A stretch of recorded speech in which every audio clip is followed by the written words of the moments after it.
Welcome to Extreme Genes, brought to you by The Church of Jesus Christ of Latter-day Saints. And welcome to America's Family History Show, Extreme Genes and ExtremeGenes.com. My name is Fisher. I am your radio root sleuth on the program where we shake your family tree and watch the nuts fall out. And this episode is brought to you by BYU TV's Relative Race. And our guest today, well, first of all, we ought to mention, we do have the winners from Relative Race. Day 10 just aired last week, and we're going to talk to the winning team coming up. They picked up $50,000 and had some very emotional experiences on their journey. So it's going to be really fun to talk to them. I'm not even going to tell you which team it is, because if you didn't see it, you might have a little time to catch up. So that's coming on later in the show. Plus, in about 10 minutes, we're going to talk to Janet Havorka. She's a professional genealogist, and every year she has some great ideas for how you can incorporate family history into your holiday celebration. And now that we have Thanksgiving behind us, Christmas and Hanukkah right in front of us, we got to talk to Janet and get in the right frame of mind for this thing. Hey, don't forget to sign up for our weekly Genie newsletter. It is absolutely free. We'd love to have you on there checking out the current stories and past episodes and a blog from me every week. And of course, we never sell your information. So be part of our weekly Genie community. And you can sign up at extremegenes.com or through our Facebook page. Right now, it is time to head off to Boston, Massachusetts, where David Allen Lambert is standing by. He's the chief genealogist of the New England Historic Genealogical Society and AmericanAncestors.org. Hello, David. How are you? Hey, I'm doing good. Survived the Thanksgiving feast, and now looking forward to my 30th wedding anniversary. Oh, my gosh. Very shortly. Well, now, wait a minute. You lost a lot of weight recently, so how much did you cheat the other day? Very little. No biscuits, but lots of turkey. There you go. Yeah, you can do that. Absolutely. All right, let's get going with our family histoire news today, and where do you want to begin? Well, speaking of marriages, there is a couple from my state in Massachusetts, Ashley Vallel and her husband, David Mellon. Well, they just got married for the second time. And I'm not talking like they were married 20 years ago, divorced, and married again. How about married twice the same year? Yeah, because their knot was tied by a justice of the peace who really wasn't supposed to be a justice of the peace. Ooh, no authority. No authority. So James Stern is facing charges from multiple states, including larceny and impersonating a justice of the peace in the Commonwealth of Massachusetts. So now Ashley and David have finally tied the knot again down the Cape, so they can have two wedding anniversaries. Wow. There's a story right there for the rest of their lives, right, and for their descendants. Exactly. So my next story is dealing across the pond where an American tourist from Louisiana successfully thwarted a big crime. In fact, the crime has to do with one of our ancestors, Fish, King John, Lackland of England. Oh, yeah. Well, of course, the Magna Carta. One of the copies is in Salisbury Cathedral, and this tourist from Louisiana saw someone with a hammer trying to smash the case and make off with it. So they became part of the team that blocked him from leaving the cathedral with the document. So he was caught, and the document is still safely in Salisbury Cathedral. Wow. And most of America is descended from King John. They may not know it, but it's like Charlemagne. Yeah. It's like Charlemagne. Absolutely. Well, we're always hearing about World War II veterans and World War I veterans where they're testing the DNA and finding out who they are. In fact, the person buried in the tomb of the unknown soldier maybe not be unknown anymore. It might give a soldier a little bit of free time from guarding it, because we could probably lay that to rest. Think about Civil War soldiers. Well, not long ago, where the Battle of the Second Manassas was, they found a bone pit where limbs were tossed off after they had been obviously amputated. They did find two full skeletons. Now, they were buried with honors as unknown soldiers at Arlington Cemetery, but a gentleman by the name of Paul Davis heard this story, and he wondered if perhaps his second great uncle who died during the Civil War could have been one of the bodies found. Now, it's likely he may not be, but he contacted the Army, and the Army informed them that official request for DNA testing for Civil War soldiers is not possible. I don't know about you, but I think it's a lost opportunity. Yeah, it really is. I mean, we do it for World War II. We do it for World War I. Is the difference because it's been another generation or two? I don't know about you. I think you'd dig them back up and grab a tooth. Yeah, grab a tooth. Exactly. Grab a tooth. Okay. In New York City, if you want a time machine, you can do it now. In 1940, for tax purposes, they went around and photographed every building. That means every house, apartment building, etc., from the outside. So if you know an address, you can now, through a website, which you can find on extremegenes.com, find out what the house looked like 78 years ago. Isn't that amazing? 78 years ago they did this. So if you had an ancestor like I did who lived in the 1870s, 80s, 90s in that area, and that building was still standing in 1940, you get a great picture of what that building looked like. Or maybe, you've got a grandpa who grew up back there, and there's a photo of his house. Maybe it's been torn down since, and now you've got that little piece of family history. It is an amazing thing, and you can find the link to it through extremegenes.com. My next story kind of has a happy ending, in a way. In Lunenburg, Massachusetts, they just recently raised a building built in the 1930s, used in the cemetery department. When they raised it, they realized they had over 75 broken gravestones. Now, some of these are just the footstones that you often find at the end of a grave that, possibly could have been removed for mowing purposes. But some of them are actually military headstones. Some of them are broken. Some of them look like they were never even installed. So the question is, where do they belong? So this is a conundrum that they're faced in Lunenburg. But, you think of find a grave and billion graves. How about find a garage? Right, yeah. But this is great because obviously the find a grave people, the billion grave people, would not be taking pictures of these tombstones because they weren't out there. Well, my good friend Tammy, who takes care of conferencekeeper.org, has a great site that you should be familiar with. Of course, there's NGS and FGS, the National Genealogical Society, the Federation of Genealogical Society, and RootsTech are the biggies. However, there might be a conference in your local town, county, or state. So go to conferencekeeper.org, and it's the most complete collection of genealogical events online. All right, David. Thanks so much. We'll catch up with you again next week. All right. Look forward to it, my friend. I'm very excited to have my old friend Janet Havorka back on the show from Family Chart Masters. Janet, it's been a while, and I know you're always making new charts, by the way. Anything new going on that we should know about? Oh, lots of new things. We've just launched a new line of decorative fill-in-the-blank charts. So if you're still working on things or if you want to do it in your own handwriting, we've got some new 2019 designs out early, all ready for the holidays, and we're doing a lot with those right now. That's fun. And then, of course, our custom stuff. We're going crazy right now at the holidays. Yeah. And that's what, I just made my own chart, by the way. It was the family death chart. My ancestors, what they died of, how old they were.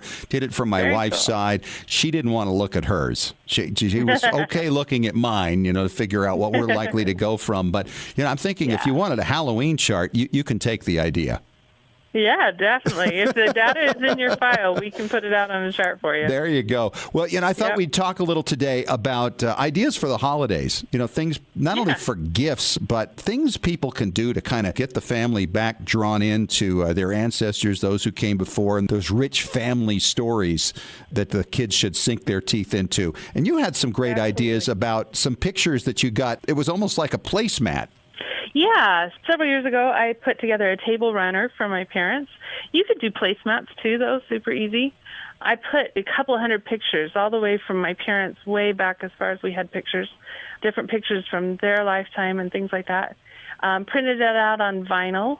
You can see pictures on my blog. And it was a great table runner for Thanksgiving, looking at those people who sacrificed for you and the things that they've been thankful for over their lifetime. And it brought up lots of good stories. Family history is the thing that you share together, Yep. and when you're together for the holidays, that's that team building. This is what we share that nobody else does, and so it's an important thing. It's kind of another form of DNA, isn't it, really?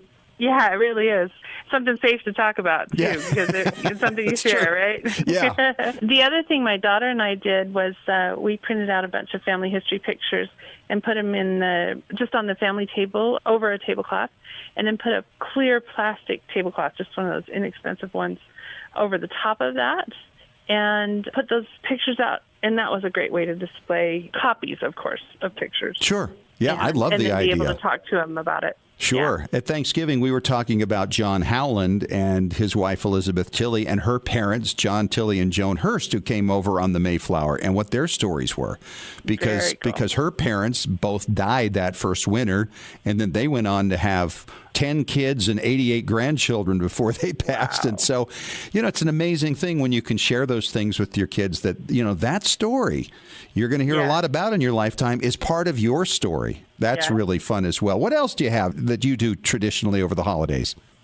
We have some heirlooms that we decorate with. Yes. Decorating with family history is important, of course. I have a tatted ornament that my grandmother made that sits in a special place with an ornament holder. When I was a little girl, she brought us in and said, I want you to choose one of the ornaments off my tree to keep. And I chose the one she had made, and she was all happy that I wanted the one that she had created herself, the tatted one. And of course that's the one I wanted because it was a lot more special than any of the other ornaments she had on her tree. But that was a fun thing that she did to kind of give us some heirlooms, and that's a special ornament for me. The other thing I have that I love to put out is a little nativity set.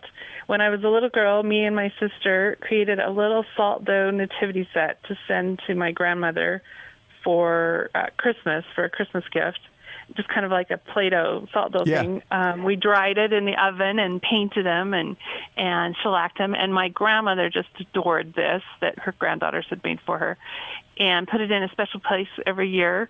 And then after she passed, they brought it back to me, and now it's this sweet little nativity. They're 1.5 inch tall, maybe figures, and my grandmother loved them. So isn't that great? I mean, to anybody else, it doesn't mean a thing, but when you've got the story behind it. Absolutely not. I mean, that's the Yes. tie-in. I mean, I just had my wife, Julie, we were out shopping the other day, and she ran across a nutcracker, and she says, oh, look, we got to get this one because it was a fireman, and she knows I really like the stories of my great-grandfather, and it had the little fireman emblem in his hat, and so now we're going to paint it and change it to the number of my great-grandfather's unit, put his initials on there like in the photograph and all that, and I can't believe she actually had to push me to buy it, but I just, I'm not big on buying stuff, but when you can take it and maybe convert it into something that is a family conversation piece, that's a great way to go. Yes, absolutely. What about recipes? Do you do that in your family? Oh, yeah. The kids have even gotten involved, and we've done YouTube videos of some of the family recipes. Of course, you have family recipes at Thanksgiving and the holidays, and some of those recipes honor the culture that our ancestors came from. We always have trifle on Christmas Eve, my British ancestors.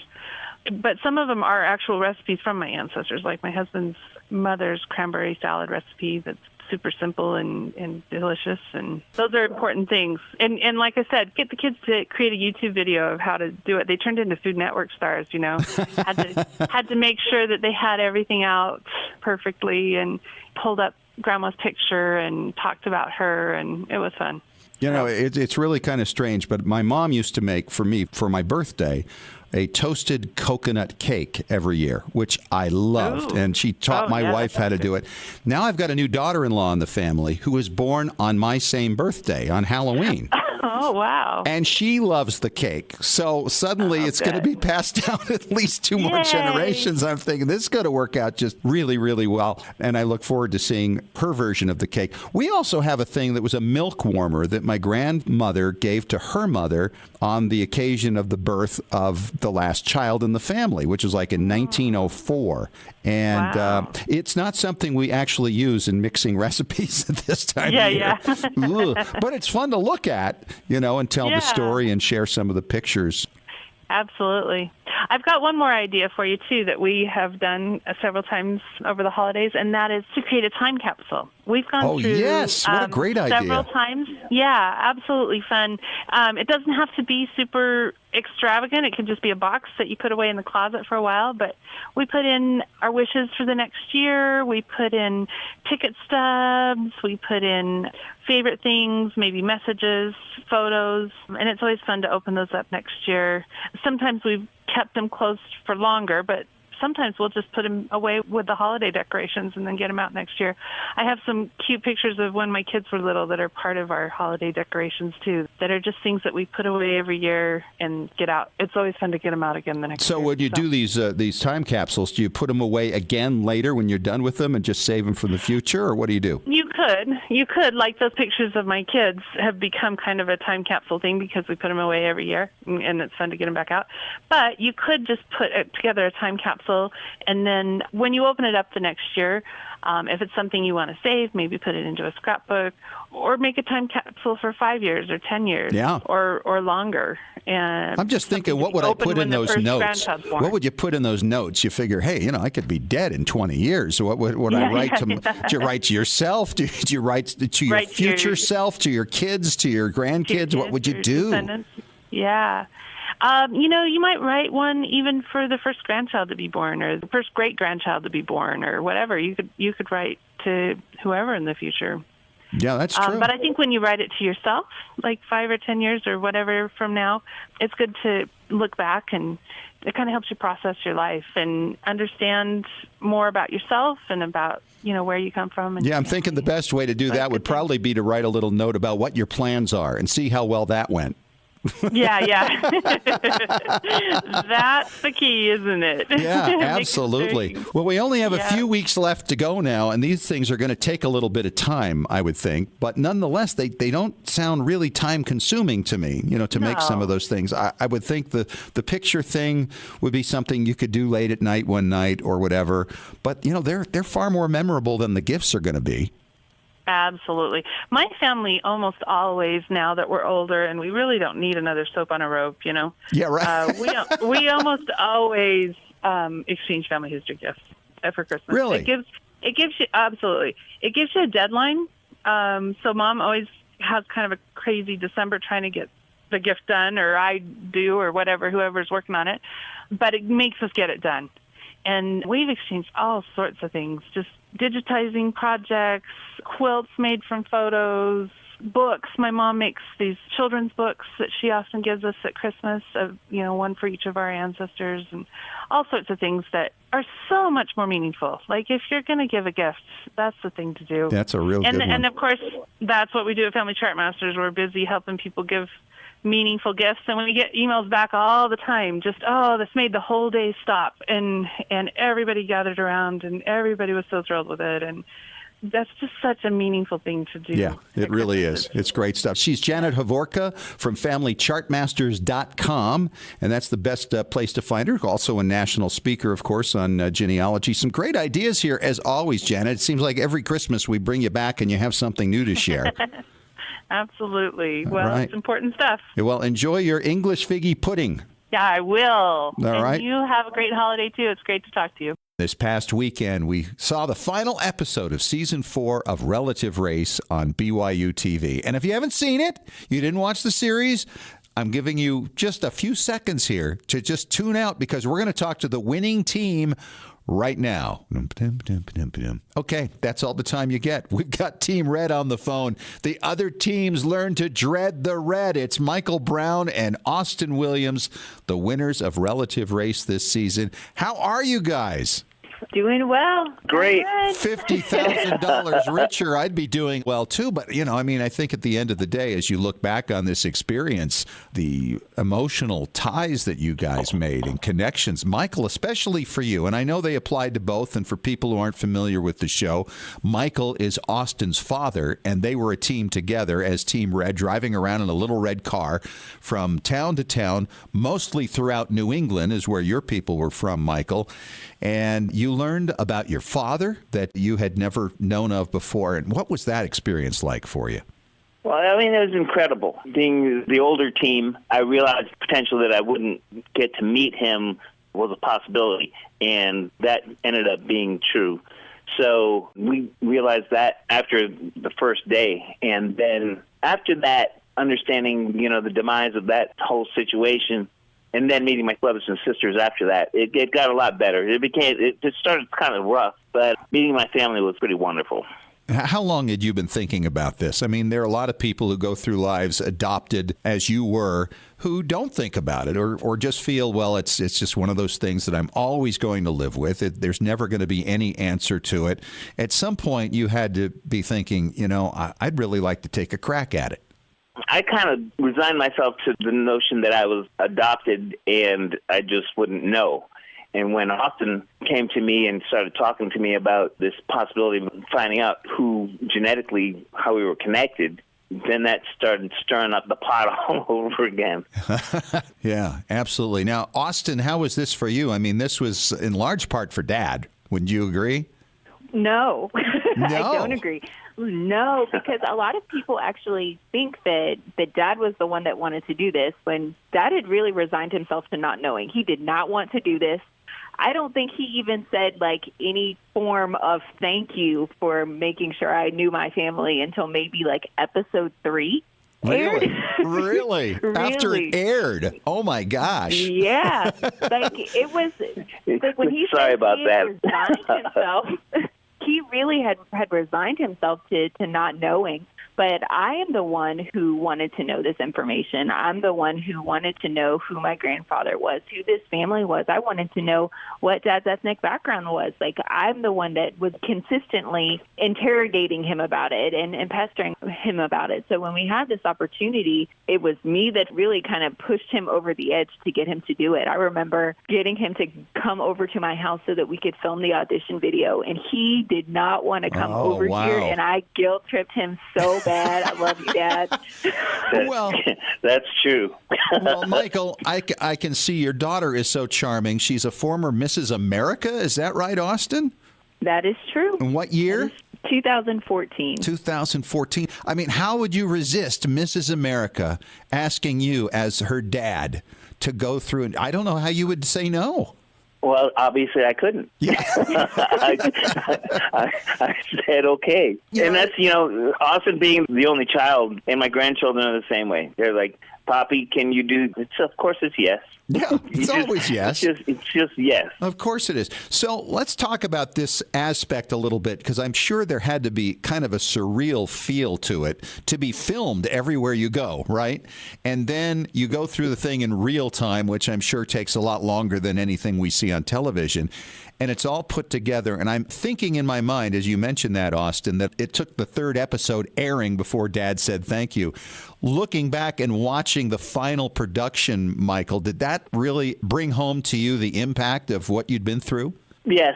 After the final episode, it's really a cumulative kind of thing. When you meet your different relatives and it all starts coming together. When I met my brother and then I met my sister, and then we got to hang out together and have a meal together, and then seeing how Austin was meeting her cousin, and it's a cumulative kind of thing. It's like a snowball. Are you in touch with them still? Are you still in communication Absolutely. with all these folks? Absolutely. And when did you film? Last summer? In May. That was May. It was in May. May. Mm-hmm. Okay, so Yeah. you've really had a half a year here to really kind of take this all in and stay in touch with them. What has been the best thing that has come out of those new relationships? Oh, wow. You have to choose the one thing? I mean, that's such a loaded question. I know. I'll tell you, Ani M, I'm going up to North Carolina, and I'm going to be hanging out with her.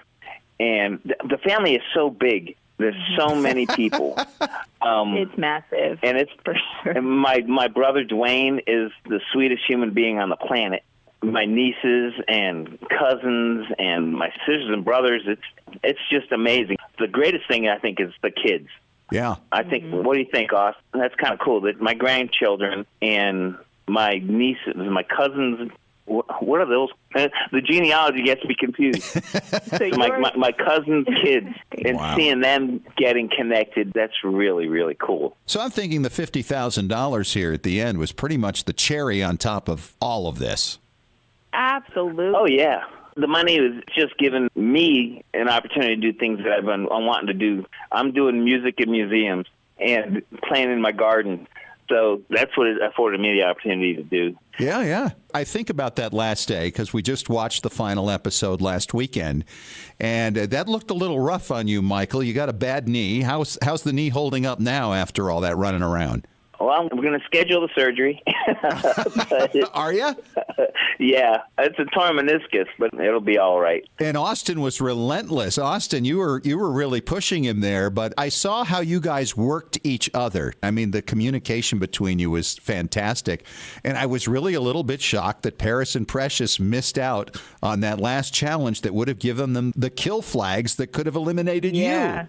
I remember standing there and thinking, like, in my head as Dan is putting all those flags in there, like, what about the kill flags? What about the kill flags?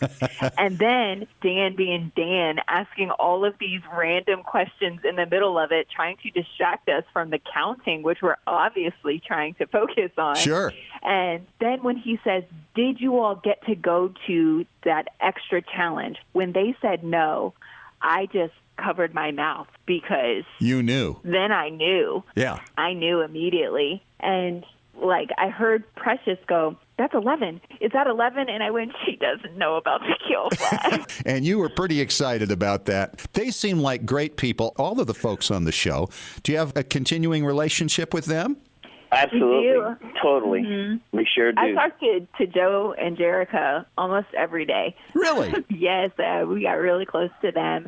They've actually come down to Charleston to visit us, so we got to spend some time with them. And I still text with Precious from time to time, too. We text a lot. And Pretty it's cool. nice to see the bond between you guys, because really they had some amazing experiences. All of them did in connecting. So it's Relative Race. Season 4 is done, and now you guys can talk about it, because I know you had to keep your mouths shut for a long time.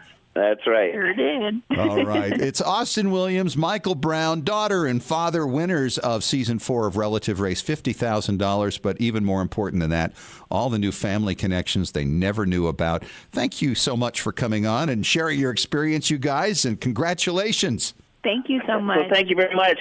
And by the way, if you missed any of Season 4 of Relative Race, you can catch it on BYUtv.org or by using the BYU TV app. Of course, another season will be coming up next spring. It is time to talk preservation once again with Tom Perry from TMCplace.com. He is our preservation authority. It is Fisher here, your radio root sleuth. And Tom, I've been in the process right now of purging a lot of stuff. You know, we're thinking about in a few years down the line, we're going to downsize the house. And so we're going into closets and thinking, you know, you don't want a big rush job when that time comes.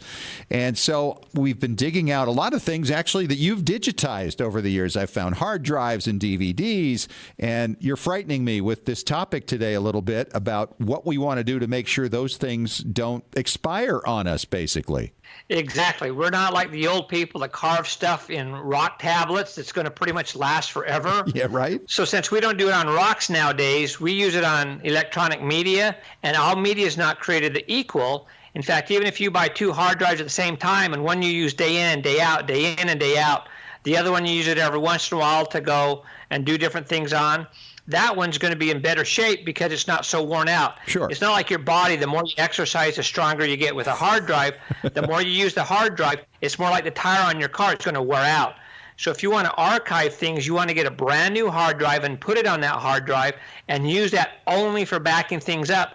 And then every few years, they recommend 10, but I'm paranoid and I do it more often. You can get some software. There's a company called Puran, P-U-R-A-N. What it does is it takes all the information on your hard drive and rewrites it to the same hard drive. So basically, it's like washing your clothes. It refreshes them. So even if you haven't worn a shirt but it's been hanging in your closet for a month, you might want to rewash it before you actually wear it. And that's what this does. It takes all the data, rewrites the data to the disk, and so it's like brand new again. So 15 years from now, when you try and go and get something to show your kids that were infants, it's still going to work for you. Boy, it sounds complicated, but you know, you're really talking about something that you would do once in a great while. And that would be a nice thing, almost to time like you do with your smoke detectors in the house, right? Once every decade, when the number changes to a 0, that's the time to do it. Right. They say 10 years if it's a brand new hard drive, a good quality hard drive. One of the best hard drives out there is LaCie, L-A-C-I-E. Some people pronounce it LaCie.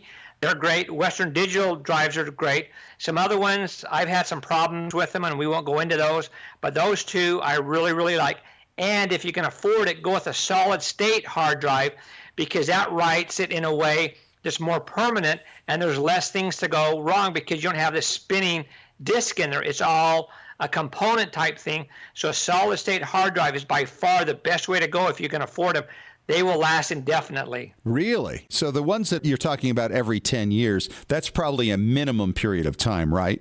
I mean, it could very well be you find something from 14, 15 years ago. There may still be a lot of stuff on there, but just to be safe, 10 years is your limit. Right, yeah. And like I say, if you get this free software, I'm sure there's commercial software that you can buy as well, but this software is free, and it just goes and rewrites all your stuff to the hard drive. And so it's basically like washing your shirt again, so it makes it just like all brand new. This software has a special feature that it will go in and just read your sectors and say, yeah, everything's great, don't worry about it, or hey, these sectors are kind of getting a little bit shady right now. So then at that time, you can go through and just redo those ones. Or if in 3 years or 5 years it still says everything's good, then just wait and do that part again, and you don't have to rewrite your disk every so often, but you at least want to check it to make sure that the moss hadn't eaten a hole in your clothes, so to speak. Boy, you frighten me with this stuff, Tom, but it's true. I mean, in the digital world, we have to be aware that there is a lifespan, and we have to make sure that we keep renewing. I know, for instance, Family Search has computers that is constantly upgrading things to make sure that nothing is ever lost, and that's what we have to do as well if we're going to be our family archivist. We are down to it, our final segment of Extreme Genes for this week, America's Family History Show. Of course, every week we talk to Tom Perry, our preservation authority, about ideas for how you can make sure that you can preserve your precious family heirlooms and, of course, the things that you've digitized, photographs, home movies, videos. And Tom, we were just talking about hard drives and how they can go bad after a while and you have to maintain them periodically. But we have the smaller stuff we have to maintain as well. Right, and we can go clear back to floppy disk, which a lot of people are going to say, what's a floppy disk? Yeah. A lot of people are just going to grab their head with a headache. They can be migrated, okay? In fact, we're going to talk a little bit about that today, the difference between emulation and migration. For instance, if you have an old floppy disk, whether it's the 3 1/4 or the 5 1/2, there still are ways to transfer it. Now, one thing you need to understand is what we're doing is a migration. So we're taking it from one format to another format, which means if you did it in a program called XYZ at ABC Company, you might have all the content there, but when you transfer it and open it again in Word or something, then it's going to say, whoa, these are different paragraphs. This is all run together. You have the information. It's easy to go reformat it. What you need is the information. So that's migration. Emulation is where you're trying to recreate it. For instance, if you have some hard documents that you want them to become digital, whether you put it on the Blu-ray, a data disk, anything like that, then you're emulating it. You're retyping it, so you're putting it back in. Also, photographs, scanning them, and this kind of thing is emulation because you're not taking the original photograph from a negative. You're actually taking the photograph and scanning it, going through another step. And so that's emulating what the original photographs were, or the negatives, or whatever you happen to be scanning. But you want to make sure they're on a format like a Blu-ray or a DVD or CDs or whatever, so that you can store these, and every once in a while you're going to want to go back and redo them. For instance, when we were talking about this with you the other day, you have some old stuff we did for you a long, long time ago, and some things you did on your own, and you now have taken that disc and copied it onto a Tile Uden disc, which is more of an emulation, because none of the data is being changed. You're not migrating it to another form. You're just still copying it digital to digital. Boy, and that's really the ideal way, right? We want to emulate. Absolutely, because that's the best way to do it. So you're just taking this old CD that's on an XYZ CD and transferring it to a Tile Uden disc, or you're taking something that was on a DVD and now you're putting it on an M disc or on a Blu-ray disc, which is going to last longer. So that's the best way to do it. Don't just think, oh, I've got it on a disc. I had a customer that had all of his screen acting deals, commercials, everything he had done on a disc, never ever touched it for quite a while. Then he wanted to go and take it in and show it as a sample of his work, and he popped it in before he left. Nothing. The disc was completely gone because it sat on a shelf for 10 years and had degraded. And this is the ink, right? Exactly. That's the problem. Why people say, why is this disc $1 and this one I can buy 5 for $1? Well, it's the quality of the ink. Same reason a Lamborghini is going to cost more than a Ford Focus is because it's done by hand. And so in your disc, you want to get the best ink possible, which is what turns on and off, just like an LCD wristwatch that you have. So if you go to the Tile Uden, they're using the best quality ink. If you go to these cheap discs, they're using ink that's not as good, so it's not going to last as long. Just like if you see a car driving down the road and the windows are purple, the tint has gone bad. They didn't use a good quality tint. You never, ever leave CDs and DVDs in hot cars, and especially in sunlight. Even if it's cool, don't let sunlight on them because they're burned with the laser, and the sun is a giant, huge laser, and it can actually erase your disc. Oh, I don't like hearing things like that. Tom, great usually to talk to you. I'm not so sure today, but thank you for the advice, and we'll talk to you again soon. My pleasure. Hey, we're done. And we got Thanksgiving in the rearview mirror. We've got Hanukkah and Christmas up ahead. And I hope you're planning for a great holiday season with lots of great ideas involving your family, past and present. Hey, don't forget to sign up for our weekly Genie newsletter. Go to extremegenes.com to find it. It's absolutely free. We give you links to past shows, present shows, and a blog from me each week as well. Thanks for joining us. Talk to you again next week. And remember, as far as everyone knows, we're a nice, normal family. This has been Extreme Genes. Share your family story by going to FamilySearch.org.